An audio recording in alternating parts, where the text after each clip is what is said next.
নমস্কার বন্ধুরা, আমার হাতে দেখছেন একটা এসআইআর ফর্ম। এসআইআর শুরু হয়ে গেল 4 নভেম্বর থেকে 4 ডিসেম্বর পর্যন্ত। ইতিমধ্যেই আপনারা অনেকেই এরকম একটা ফর্ম আপনাদের হাতে পৌঁছে গেছে, আপনারা পেয়ে গেছেন বিওলো মারফত, কিন্তু অনেকেই পাননি। তারা ভাবছেন এই ফর্ম পাবো কি পাবো না, পেলে কবে পাবো, সব বিস্তারিত বলব।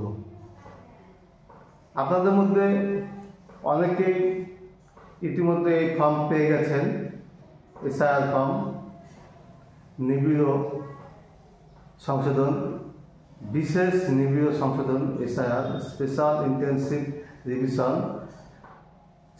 বিশেষ নিবিড় সংশোধন ফর্ম বিওলো মারফত আপনারা অনেকেই পেয়ে গেছেন, আবার অনেকেই পাননি। তাদের মধ্যে সংশয় জেগেছে যে তারা এই ফর্ম পাবেন কি পাবেন না। সকল সংশয় আমি দূর করে দেবো। আমি নির্মল বিশ্বাস, আমি নিজেও একজন বিওলো। আপনাদেরকে জানিয়ে রাখি, government election commission of India ECI এখনো পর্যন্ত সকল বুথে সকল ভোটারের ফর্ম ছাপিয়ে উঠতে পারেনি, বা ছাপিয়ে উঠতে পারলেও সকল ভোটারদের জন্য এখনো ফর্ম তারা বিলি করতে পেরে ওঠেনি। তার কারণ, আমার বুথে রয়েছে 1054 ভোটার, কিন্তু আমাকে দেওয়া হয়েছে 303টি ভোটারের ফর্ম, এসআইআর ফর্ম। তাহলে বাকি যারা রয়েছে, প্রতিদিন বিলি করতে যাওয়ার সময় বলেন, মাস্টারমশাই আমরা কি এসআইআর ফর্ম পাবো না, পেলে কবে পাবো?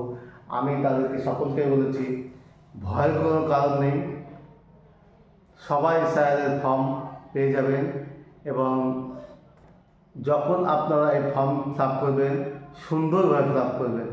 প্রয়োজনে আপনারা এই ফর্মের 2 কপি জেরক্স করবেন।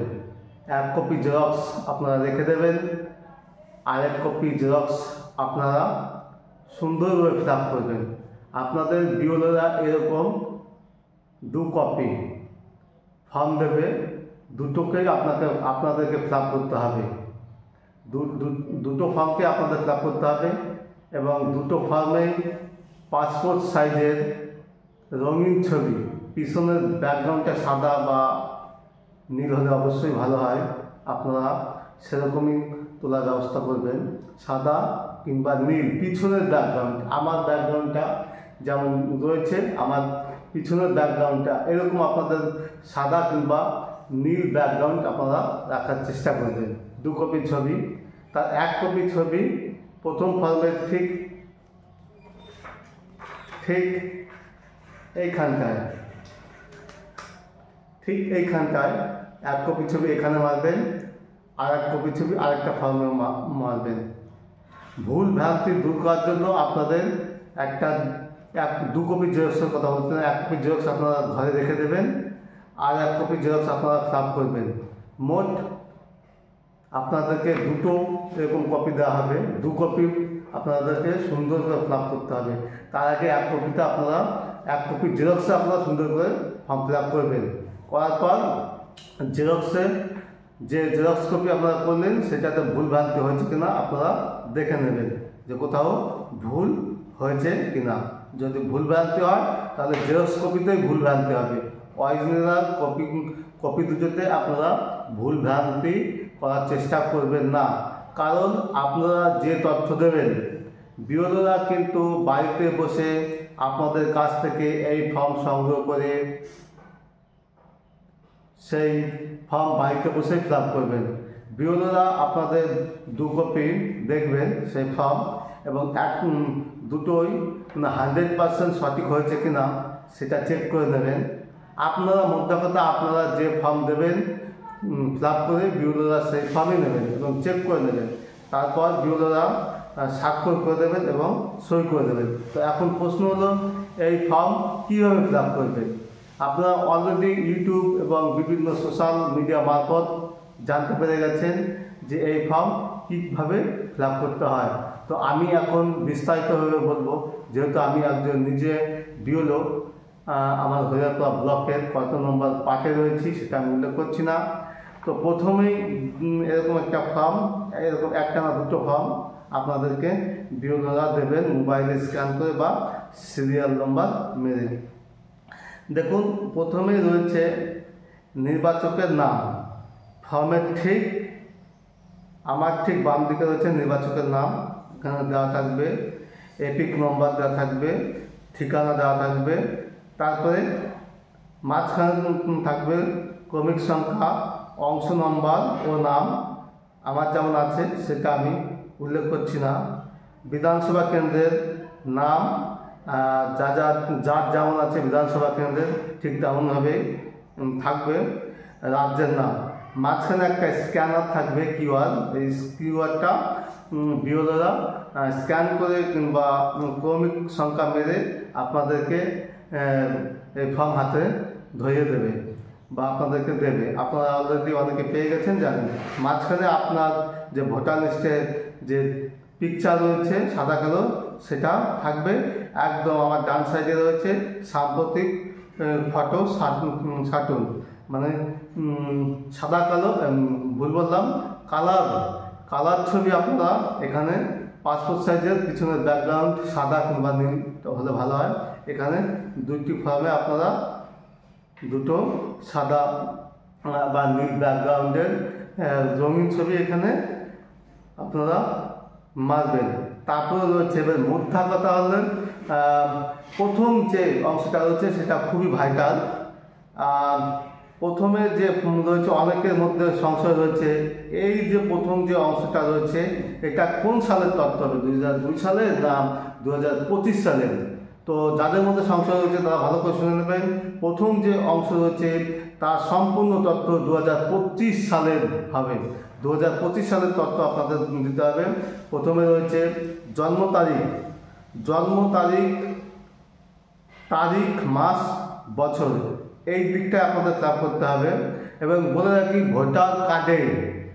ভোটার কার্ডে যে জন্ম তারিখ রয়েছে আপনাদের সেই জন্ম তারিখটি দিতে হবে।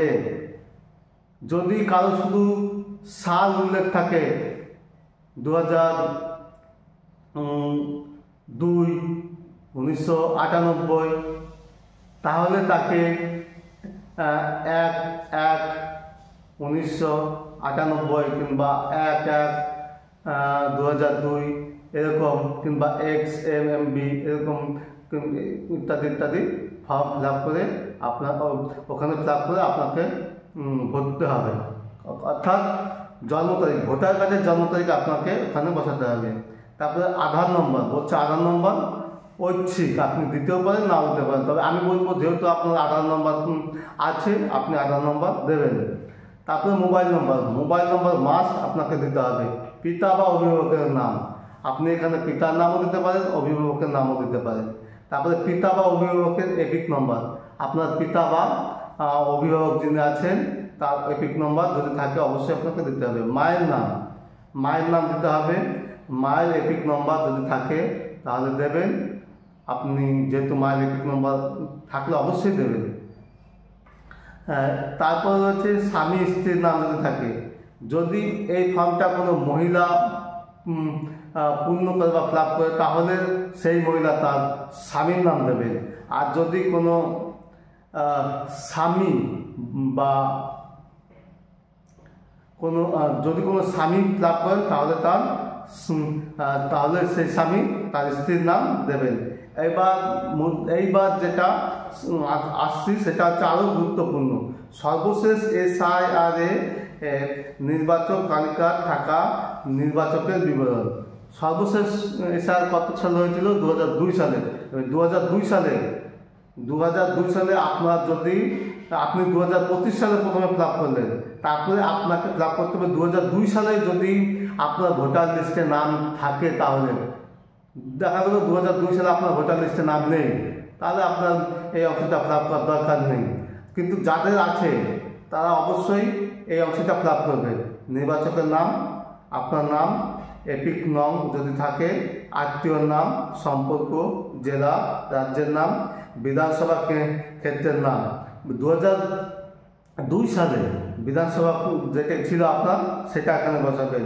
বিধানসভা ক্ষেত্রের নম্বর কত নম্বর ছিল সেই নম্বরটা আপনি বসাবেন। বিধানসভার নাম বসাবেন, তারপর হচ্ছে বিধানসভার নম্বর, সে 22, 23, 20, 50 যাই হোক না কেন, অংশ নম্বর এবং ক্রমিক সংখ্যা।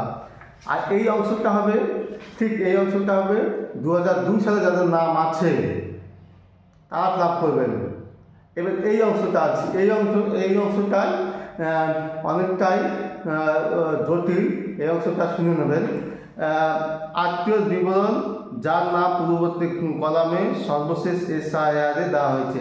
মানে এই প্রথম অংশ 2025-এ যে ব্যক্তি ফিল আপ করবেন, অর্থাৎ ধরে নিন আমি ফিল আপ করছি, আমি নির্মল বিশ্বাস 2025-এ এই তথ্য ভোটার লিস্টের তথ্য অনুযায়ী আমি ফিল আপ করলাম, তাহলে আমার 2002-এ আমার নাম নেই, তাহলে আমি এটা ফিল আপ করবো না, এই অংশটা ফিল আপ করবো না, আমি ঠিক এই অংশটা ফিল আপ করবো। কার লিঙ্কেজ দেবো বলছে নাম, আমার বাবার নাম দেবো ওখানে, আমি এই ঠিক এইখানটায় আমি আমার বাবার নাম দেবো, যেহেতু লিঙ্কেজ আমি আমার বাবা বা মার বাবার নামও দিতে পারি, মার নামও দিতে পারি, আবার ঠাকুমা ঠাকুরদাও নাম দিতে পারি ওখানে। তাহলে নাম বাবা, মা, ঠাকুরদা, ঠাকুরমার নাম ওখানে আমি দিতে পারি। এবার বলছি এপিক নাম, এই এপিক নাম যদি থাকে তাহলে এপিক নাম দিতে হবে। কার দিতে হবে? বাবা মা যার আপনি দিচ্ছেন নাম। আত্মীয়র নাম, আত্মীয়র নাম এইটা খুব গুরুত্বপূর্ণ। আত্মীয়র নাম বলতে ওই আত্মীয় 2002 সালে আপনার বাবা, ঠাকুরদা বা মা যার নাম আপনি দিলেন, সেই ভোটার কার্ডে কার নাম রয়েছে, আপনার বাবার নাম এখানটা হবে। ধরুন আমার বাবার নাম হচ্ছে, আমি এখানে নাম দিলাম দেবরঞ্জন বিশ্বাস, তাহলে দেবরঞ্জন বিশ্বাসের বাবার নাম কৃষ্ণধন বিশ্বাস, তাহলে আত্মীয়র নাম কৃষ্ণধন বিশ্বাস হবে। এবং সম্পর্ক কি, ওই দেবরঞ্জন বিশ্বাস আর কৃষ্ণধন বিশ্বাসের মধ্যে সম্পর্ক কি, ওখানটা হবে পিতা এবং পুত্র, জেলার নাম, রাজ্যের নাম, বিধানসভা ক্ষেত্রের নাম, বিধানসভা ক্ষেত্রের নাম মানে 2002 সালের যে বিধানসভা ক্ষেত্র, সেই বিধানসভা ক্ষেত্রের নাম, বিধানসভা ক্ষেত্রের নম্বর, অংশ নম্বর এবং ক্রমিক সংখ্যা। এইভাবে আপনারা ফিল আপ করবেন সুন্দরভাবে। ফিল আপ করার পরে আপনারা বিওলোকে 1 কপি দেবেন, বিওলো সমস্ত চেকিং এবং ভেরিফিকেশন করে আপনাদের সই করে 1টা কপি ফেরত দেবে এবং 1টা কপি ওনারা নেবেন। এই হলো SIR-এর তথ্য। ফর্ম ফিল আপ কীভাবে করবেন তার পূর্ণাঙ্গ বিবরণ। আমি নির্মল বিশ্বাস, এতক্ষণ ছিলাম। ধন্যবাদ।